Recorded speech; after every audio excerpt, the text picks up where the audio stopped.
नमस्कार, स्वागत है आप सभी का कमोडिटी एट 10 में। और सबसे पहले बात करते हैं कमोडिटी मार्केट में चांदी की, जहां पर मेगा रैली चल रही है, विस्फोटक तेजी चल रही है, बेतहाशा तेजी चल रही है। एक के बाद एक नया रिकॉर्ड चांदी बनाती जा रही है।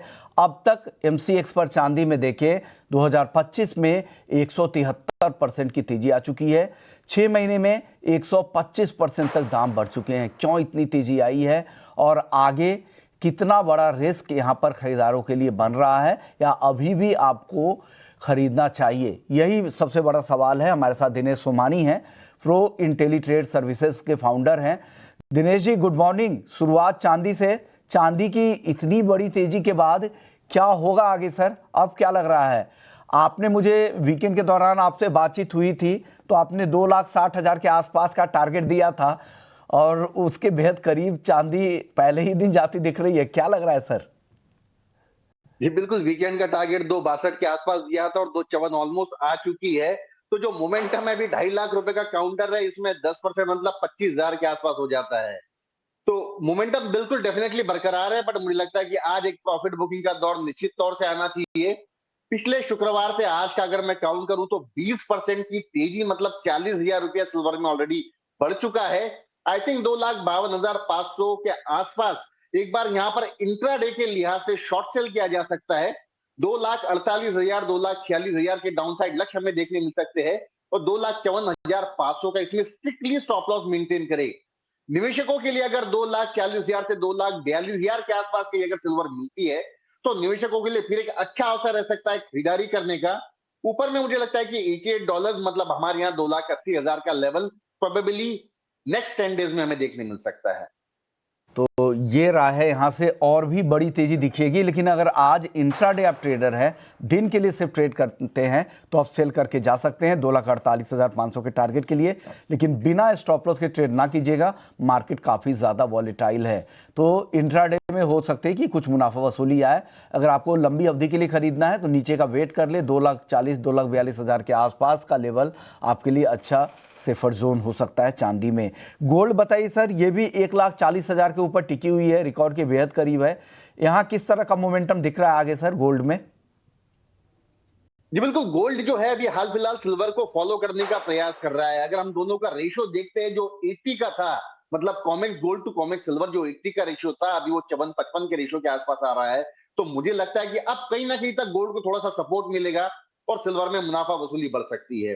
तो गोल्ड अगर 1,39,500 550 के आसपास आता है तो अब गोल्ड में खरीदारी निश्चित तौर से की जा सकती है। 1,41,000 का टारगेट हमें ये वीकेंड तक देखने मिल सकता है और 1,38,800 का आप इसमें स्टॉप लॉस मेंटेन कर सकते हो। I think gold is very well placed now compare to silver निवेशकों के लिए। ज़्यादा बेहतर यहाँ पर है निवेशकों के लिए, जो ज़्यादा सेफ आपको दिख रहा है। सर, एक और कमोडिटी है गोल्ड सिल्वर के अलावा, कॉपर, जहाँ पर मेगा रैली चल रही है। एमसीएक्स पर 60% तक दाम बढ़ चुके हैं और एलएमई पे भी करीब करीब इस साल 50% तक की तेजी आ चुकी है।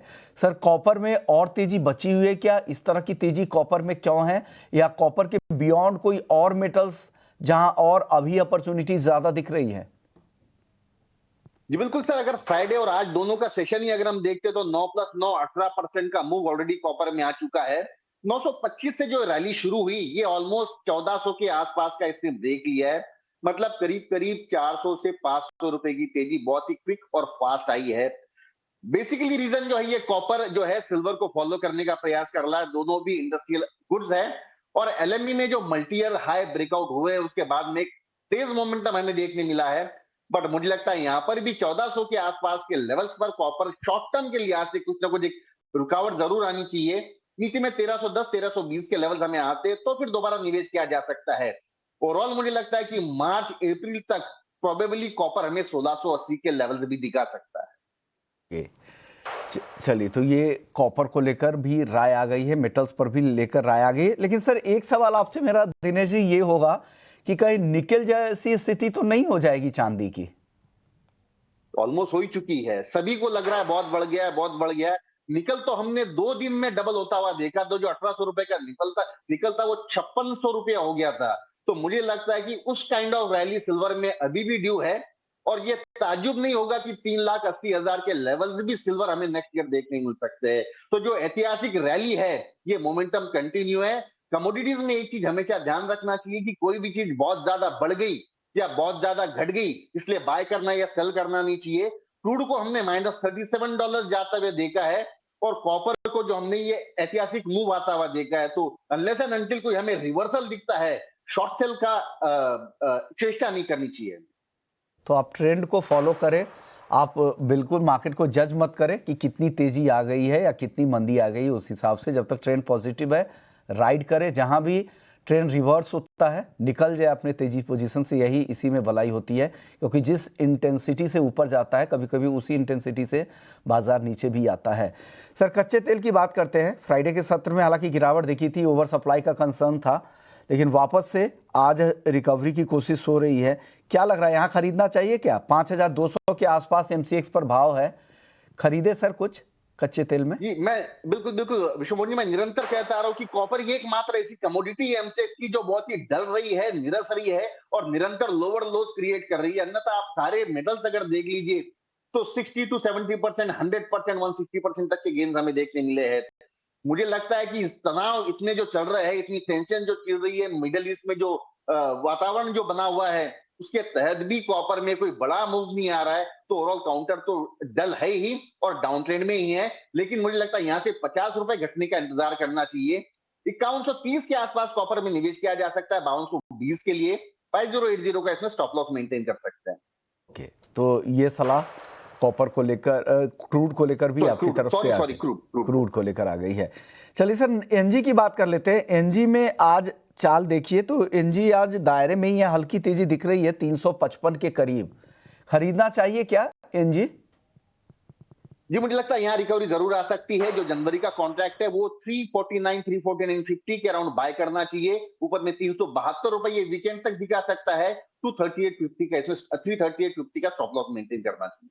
ओके, तो यहाँ पर खरीदारी की सलाह नेचुरल गैस में भी आपकी तरफ से आ गई है। चलिए अब आगे बढ़ते हैं और बात कर लेते हैं एग्री मार्केट की।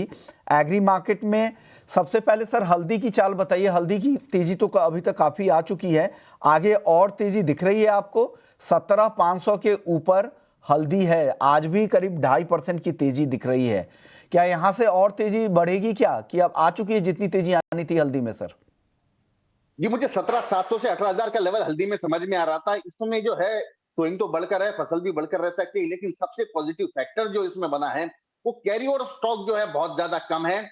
नई हल्दी मुझे लगता है प्रोबेबली अभी निजामाबाद में थोड़ी थोड़ी शुरू हुई, मराठवाड़ा में अभी भी 1 से 1.5 महीना और लग सकता है। तो तब तक बिल्कुल समय है कि एक बार डिमांड के तहत हल्दी में एक तेजी जो बन रही है वो बन सकती है।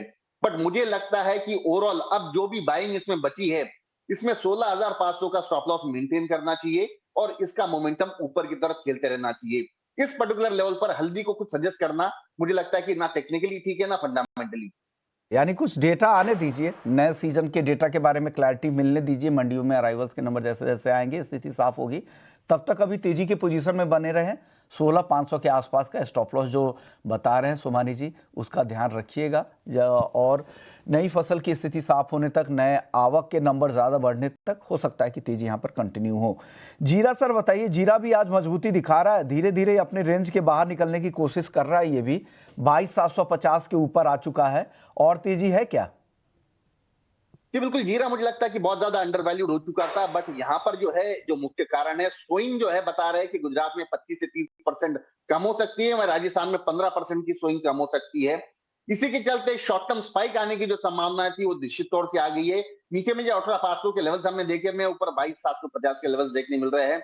आई थिंक 22,400, 22,410 के आसपास जनवरी जीरा बाय करना चाहिए 23,400 के लक्ष्य के लिए, और 20,800 का इसमें स्टॉप लॉस मेंटेन करना है। ओके, तो 23,400 के टारगेट के लिए जीरा खरीदारी की सलाह। यहाँ से और तेजी आपको भी यहाँ पर भी दिख रही है। धनिया लेकिन आज मुनाफा वसूली दिखा रहा है, लेकिन क्या ट्रेंड अभी भी पॉजिटिव है और गुंजाइश है बढ़ने की धनिया की सर?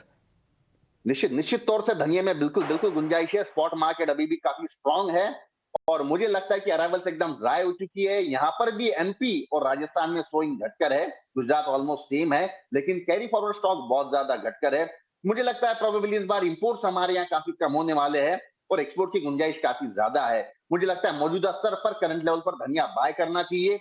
इस वीक के एंड तक 11,000 का लेवल मतलब एक नया सीकड़ा हमें देखने मिल सकता है। 10,150 का निश्चित तौर से स्टॉप लॉस मेंटेन कर। ओके, एक सलाह सर ग्वारसीड ग्वारगम में दे दीजिए। आज मुनाफा वसूली जरूर दिख रही है, 11,200 के नीचे है ग्वारगम, लेकिन एक अच्छा मोमेंटम लौटा है। 5950 के करीब ग्वारसीड है।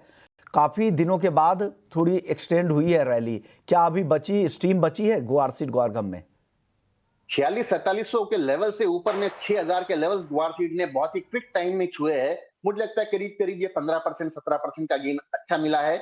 अगर निवेशक कोई है तो वो जरूर मुनाफा वसूली कर सकता है, लेकिन ट्रेडर मुझे लगता है कि आज भी ग्वारगम 11,100 के आसपास बाय किया जा सकता है 11,700 के लक्ष्य के लिए, लेकिन 10,800 का स्ट्रिक्टली स्टॉप लॉस अब मेंटेन करना चाहिए। तो ये सलाह है ग्वार को लेकर। शुक्रिया सर। जाने से पहले सर डिस्क्लेमर दे दीजिएगा, जो भी राय आज आपने दी है उस पर। जी बिल्कुल, सारे कॉल जो है क्लाइंट्स को पूरे रिकमेंडेड है, पर्सनल एक में भी पोजीशन नहीं। तो मच सर, वक्त निकाला, दर्शकों को गाइड किया नॉन एग्री और फिर एग्री मार्केट पर। चलिए वक्त है ब्रेक का। ब्रेक के बाद लौटेंगे तो 2026 के मार्केट का क्या आउटलुक है ये समझेंगे। आज हमारे साथ एलकेपी सिक्योरिटीज के fundamental research head Ashwin Patil होंगे। उनसे जानेंगे कि वो अब कौन सी थीम बाजार में चलने वाली है, क्या बड़े फैक्टर होंगे 2026 में जिन पर आपको नजर रखनी चाहिए और क्या क्या कमाई के मौके होंगे। तमाम चर्चा होगी ब्रेक के बाद। जल्द लौटते हैं।